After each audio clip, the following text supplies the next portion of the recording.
Hello everyone, स्वागत है आपका आपके अपने चैनल एनसीईआरटी सिलेबस में। यह है क्लास 11 फिजिक्स लेक्चर सीरीज़ और आज का वीडियो है यूनिट्स एंड मेजरमेंट से पार्ट 2।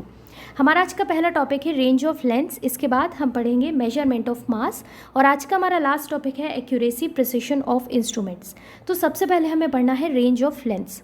लास्ट लेक्चर में हमने लेंथ मेजरमेंट के दो मेथड पढ़े हैं। Number 1 is direct method and number 2 is indirect method. Indirect method में जहाँ एक तरफ लार्ज डिस्टेंस का मेजरमेंट किया जाता है, वहीं दूसरी तरफ हमने देखा है कि स्मॉल डिस्टेंसेस का मेजरमेंट भी इनडायरेक्ट मेथड की हेल्प से किया जा सकता है।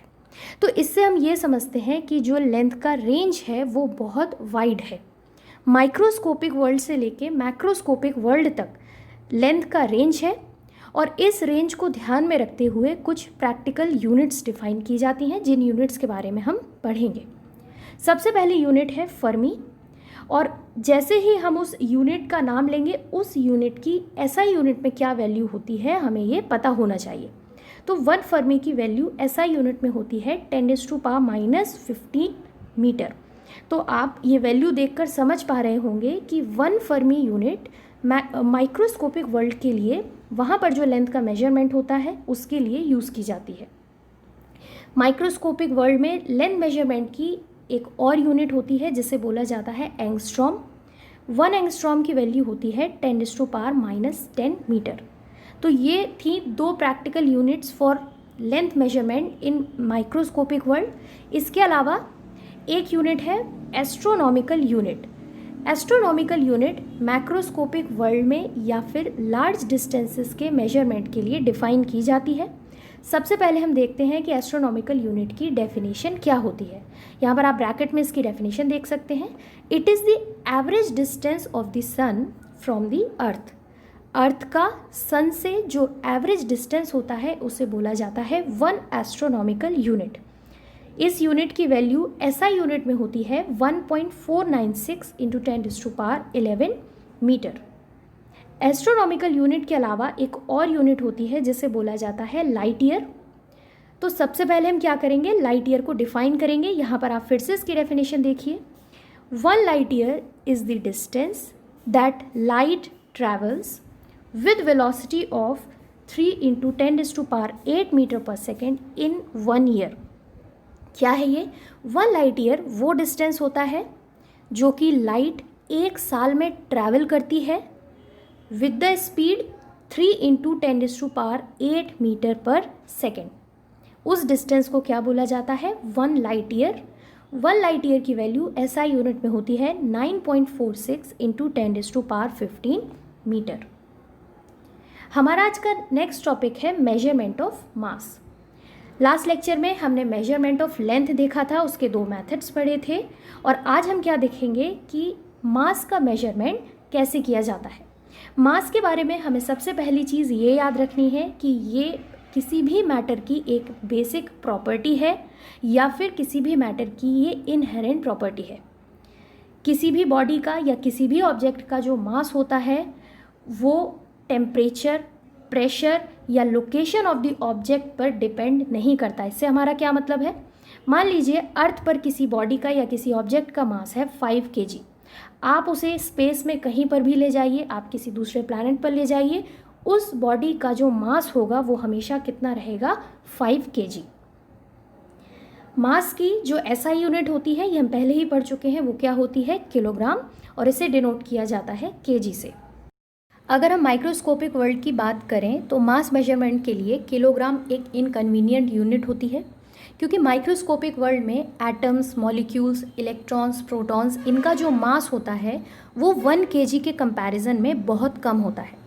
इस वजह से एक प्रैक्टिकल यूनिट डिफाइन की गई। उस प्रैक्टिकल यूनिट को बोला गया यूनिफाइड एटॉमिक मास यूनिट, और इसे स्मॉल यू से डिनोट किया जाता है। तो सबसे पहले हम देखते हैं 1 यूनिफाइड एटॉमिक मास यूनिट की डेफिनेशन क्या है। It is the 1/12 of the mass of an atom of carbon 12। Carbon 12 carbon का एक आइसोटोप होता है। कार्बन 12 एटम का जो मास होता है उसका 1/12 पार्ट, उस मास का 1/12 पार्ट किसके इक्वल होता है? 1 यूनिफाइड एटॉमिक मास यूनिट के इक्वल। 1 यू की वैल्यू होती है 1.66 × 10⁻⁻27 kg।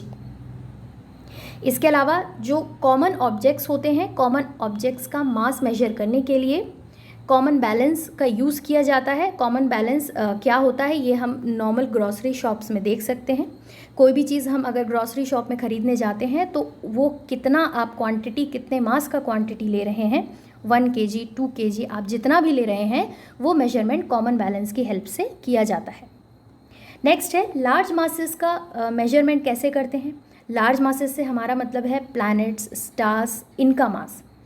लार्ज मासेस का मेजरमेंट करने के लिए ग्रेविटेशनल मेथड का यूज़ किया जाता है।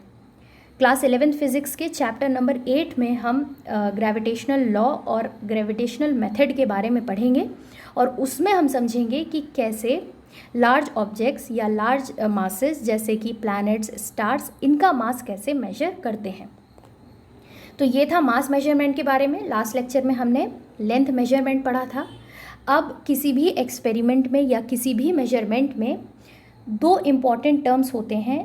पहला होता है एक्यूरेसी और दूसरा होता है प्रिसिशन। तो वो हमारा आज का लास्ट टॉपिक है, एक्यूरेसी प्रिसिशन ऑफ इंस्ट्रूमेंट्स। सबसे पहले हम देखते हैं व्हाट इज़ एक्यूरेसी। एक्यूरेसी को डिफाइन करेंगे।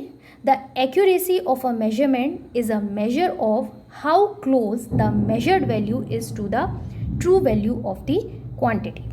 मान लीजिए किसी एक्सपेरिमेंट में या किसी मेजरमेंट में वैल्यू मेजर की जाती है तो वो मेजर्ड वैल्यू जो ट्रू वैल्यू है उसके कितना क्लोज है उसको क्या बोला जाता है, एक्यूरेसी। एक्यूरेसी के बाद है दूसरा term precision. Precision tells us to what resolution और limit the quantity is measured. Accuracy और प्रिसिशन को अच्छे से समझने के लिए हम यहाँ पर एक एग्जांपल लेते हैं। मानते हैं कि एक एक्सपेरिमेंट में लेंथ मेजरमेंट होना है।